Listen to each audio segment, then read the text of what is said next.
Good morning, students. Today's topic: normal balanced diet, various age groups. जो first of all है breast feeding. I am generally explain the breast feeding. Breast feeding जो time period होता है जो 0 से 6 months तक होता है. यह ब्रेस्ट फीडिंग जो होता है वो मदर एंड इन्फेंट्स के बीच में एक इमोशनली बॉन्ड होता है और यह जो पोषण की सभी जो नीड्स है उसको कंप्लीट करता है, ज़रूरतों को पूरा करता है. एंड जो ब्रेस्ट फीडिंग है वो इन्फेंट के लिए मोस्ट इम्पोर्टेंट होता है by other disease and important of growth and development. उनकी ग्रोथ और डेवलपमेंट के लिए भी काफ़ी ब्रेस्ट फीडिंग उपयोगी होती है. Then start is breast feeding. Breast milk is an ideal food for neonates. It is a best gift that a mother can give to her baby. Breast milk एक neonates के लिए एक ideal food है जो mother का बच्चों के प्रति एक गिफ्ट है. It contain all nutrients. इसमें सभी nutrients for normal growth and development of a baby from at the time birth to first 6 month. जो ग्रोथ और डेवलपमेंट को करने के लिए ये जो ब्रेस्ट फीडिंग है वो 8 बर्थ से स्टार्ट होकर फर्स्ट 6 मंथ में रहता है of life. Ensuring exclusive breast feeding for 6 months has a potential to reduce under 5 mortality rate 13% by for the most effective intervention that is now to reduce newborn and child death. जो breast feeding है वह mortality rate इनको 13% तक कम effective intervention किया है, कम किया है. That is a now is reduce newborn child death. और उसने जो न्यूबॉर्न है उनकी चाइल्ड की डेथ भी मात्रा में काफ़ी कमी आई है. That is to assure the maximum benefits of the breast feeding must be exclusive only breast milk. To assure the maximum benefits, ज़्यादा सा बेनिफिट्स ब्रेस्ट फीडिंग से एक्सक्लूसिव ओनली ब्रेस्ट मिल्क से ही मिलता है. Nothing other than breast milk. Breast milk के अलावा किसी से नहीं मिलता एक्सेप्ट विटामिन ड्रॉप्स. साथ में हो सकती है विटामिन ड्रॉप्स भी बेनिफिट मिल सकता है. It indicated with in an hour of a birth and continue through first 6 month after birth. यानी जन्म से 6 महीने तक ब्रेस्ट फीडिंग इंडिकेटेड 1 घंटे से तक continue through the first month तक चालू रहते हैं breast feeding. Benefits of breast feedings next is first is nutrition superiority. Breast milk contains all the nutrients A baby needs for normal growth and development. Breast milk में जो contents nutrient के हैं वो baby के लिए growth जरूरी है वो समझते हैं. इन एन ऑप्टिमल प्रोपोर्शन, एक इष्ट अनुपात के साथ में. And it from that easily digest and absorb, और आसानी से वे डाइजेस्ट हो जाते हैं और ऑब्जॉर्व हो जाते हैं. Second is nutrition deficiency superiority में पहला है carbohydrates. Lactose is in high concentration यानी 6 to 7 gram DL in breast milk. जो लैक्टोज होता है वो हाई कंसर्सन में 6 to 7 ग्राम ब्रेस्ट मिल्क में पाया जाता है. The galactose in necessary for formation of galactocerebrosides. Lactose help in absorption of calcium and enhance the growth of lactobacilli the good bacteria in the intestine. जो lactose है जो स्तन के दूध में जो उसकी सांद्रता है वो 6 से 7 ग्राम DL में नहीं होती है. लैक्टोज हेल्प करते हैं कैल्शियम एंड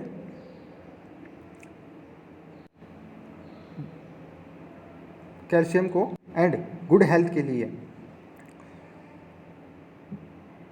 जो बैक्टीरिया इंटेस्टाइन के अंदर है उनको ये गुड बैक्टीरिया है उनको ये इंटेस्टाइन के अंदर ग्रोथ में करने में वृद्धि करने में ब्रेस्ट मिल्क इम्पोर्टेंट होता है, इन्हें हेल्प करते हैं. Second is proteins. The protein contents of breast milk low.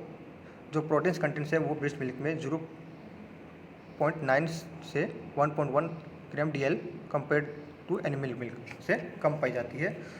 Most of the protein is in a form of lactalbumin and lactoglobulin 60% which is easily digest.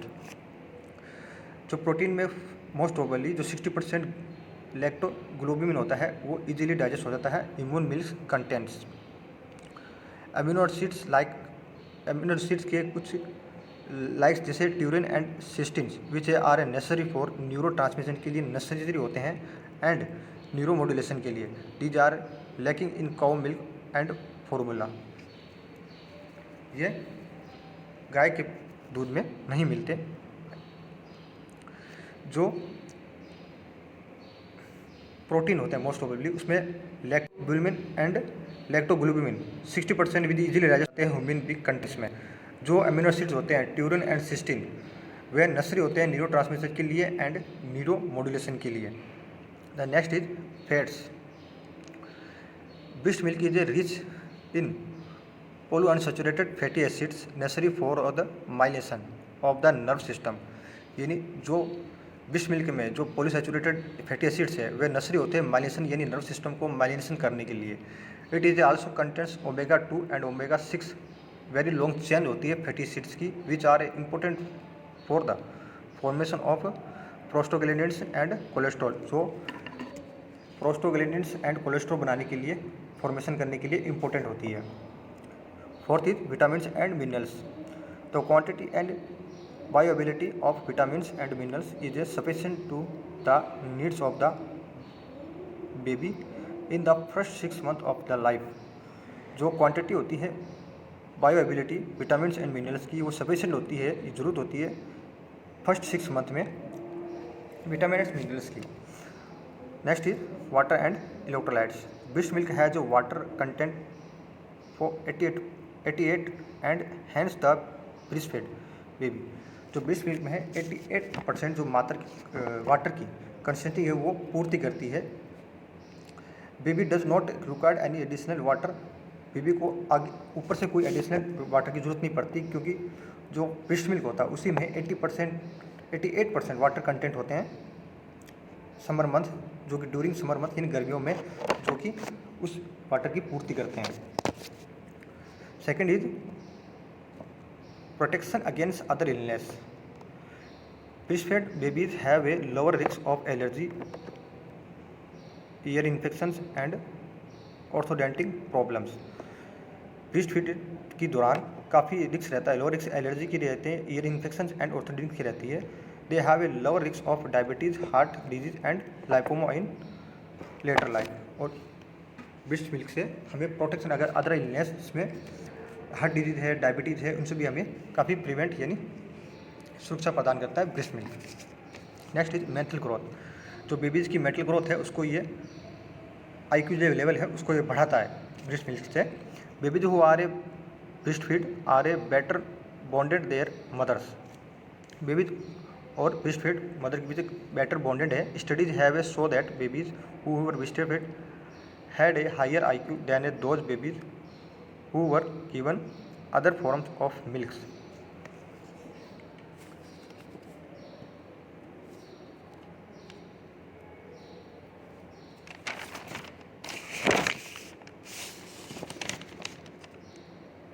ये मेंटल ग्रोथ के IQ level को breast milk से काफ़ी improvement मिलती है। Next is benefits to mother. Breast feeding soon after birth helps uterine illumination, reducing chances of postmortem haemorrhage. यानी जन्म के तुरंत बाद जो ब्रेस्ट फीडिंग होती है वो गर्भाशय के विकास यानी यूट्राइन इल्यूमिनेशन को मदद मिलती है और reducing chances of postmortem haemorrhage को भी कम करती है। It provides protection against pregnancy due to lactational amenorrhoea. यह लैक्टेशनल एमनोरिया के कारण जो गर्भावस्था में उसको भी ये प्रोटेक्ट करती है, सुरक्षा देती है, प्रोटेक्शन अगेंस्ट सुरक्षा प्रदान करती है लैक्टेशनल एमनोरिया के। If the mother has been exclusively breast feeding her baby and mother has been exclusively breastfeeding her baby and has not resumed menses, then there is no need any other contraction during initial 6 months after delivery. यदि माँ अपने जो infants को है वह breast feeding करा रही है तो जो मेंस्ट्रुअल साइकिल है को फिर से शुरू नहीं किया जा सकता। 6 महीनों के लिए वह उसमें इरेगुलेटरी आ जाती है और कोई contraceptive during Intel 6 month after delivery, यानी कोई किसी प्रकार की कॉन्ट्रासेप्टिव ड्यूरिंग टैबलेट्स की भी जरूरत नहीं पड़ती है। Breast feeding is a most convenient and time saving. यह breast feeding is a most convenient होता है एंड टाइम सेविंग होता है। It is a reduce of risk cancer. यह कैंसर के जो उसके लक्षणों को कम करती है। And ovary breast feeding is a most effective way the shedding extra weight that mother has gain during pregnancy. जो मदर का ड्यूरिंग प्रेगनेंसी के दौरान वेट बढ़ता है उसको भी ये कम करती है। नेक्स्ट है breast anatomy. Breast anatomy, the breast anatomy is a memory gland. This is a gland important gland to convert to sweat gland to make a milk. यानी जो मेमरी ग्लैंड होती है वह स्वेट ग्लैंड में convert होती है और वह मिल्क को प्रोड्यूस करती है, मेक ए मिल्क को बनाती है। तो start is the breast is a made up of glandular tissue supporting tissue and fat.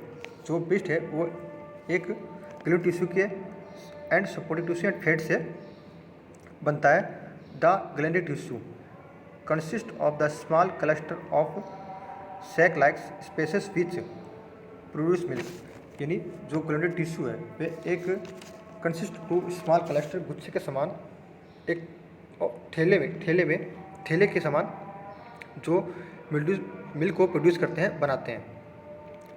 Each sac is lined by network of myoepithelium cells that propel the milk into lactiferous duct towards nipple. Each sac यानी प्रत्येक जो glomerular की जो थैले हैं वे line होते हैं network myo epithelium cells that proper milk into lactiferous duct towards to nipple. जो ग्रंथियाँ होती है वो लैक्टोफेरिस डक्ट टू निपल तक ले जाने के लिए दूध को ये एक लाइन में कन्वर्ट होते हैं मायोएपिथेलियम सेल्स के द्वारा। बिफोर रीचिंग द निपल, जब दूध निपल तक पहुँचता है, the ducts widen a forms lactiferous sinus with store milk. वह लैक्टोफेरिस साइनस होता है जो मिल्क को स्टोर कर लेता है। The lactiferous sinus lie beneath the junction of areola and rest of breast.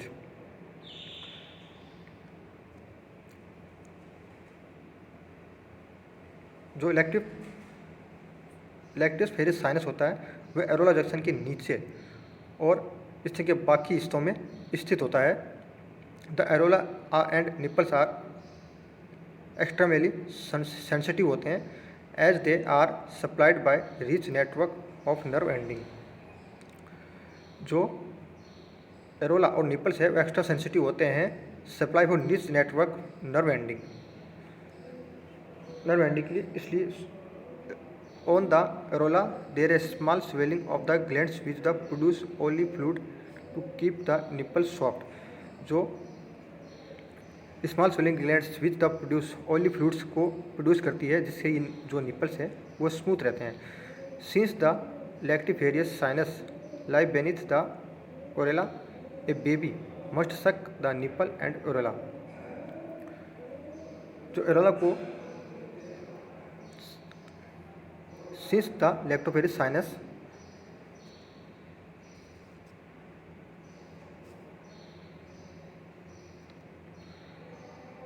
Lie beneath है areola a baby must suck the nipple and Ellora.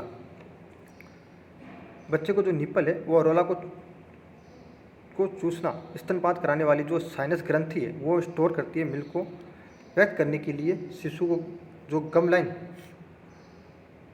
The nipple areola the gum line of the should be rest the junction of areola and rest of breast tissue order to express milk store in lactiferous sinus. यानी जो लैक्टोमेरिस एरोला के नीचे जो होता है, जो लैक्टिफेरिस के लिए एक तेलीय तरल पदार्थ होता है, जो लैक्टिफेरिस एरोला के नीचे होता है, जो इसलिए बच्चे को निपल और एरोला को चूसना चाहिए। स्तनपान कराने वाली जो साइनस ग्रंथि जो मिल्क को स्टोर करके व्यक्त करने के लिए शिशु को gum line of the baby should be rest at the junction of the areola, जो एरोला के जंक्शन पर rest at the junction of areola, areola के जंक्शन पर रेस्ट करने होता है, रेस्ट करना चाहिए और स्तन के ऊतकों को आराम करना चाहिए। जो स्तन rest in breast tissue in order to express milk store in lactiferous sinus.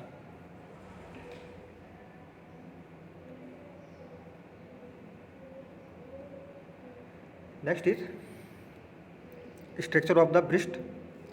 Sorry, diagram is the breast. First is chest walls and pectoral muscles, labules, nipples, surface. Just is areola and ducts, fatty tissue and skin.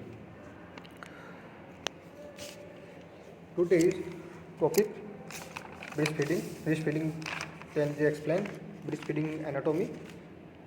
Tomorrow is breastfeeding physiologies and reflections, breastfeeding problem, breastfeeding, then studies well. Thank you.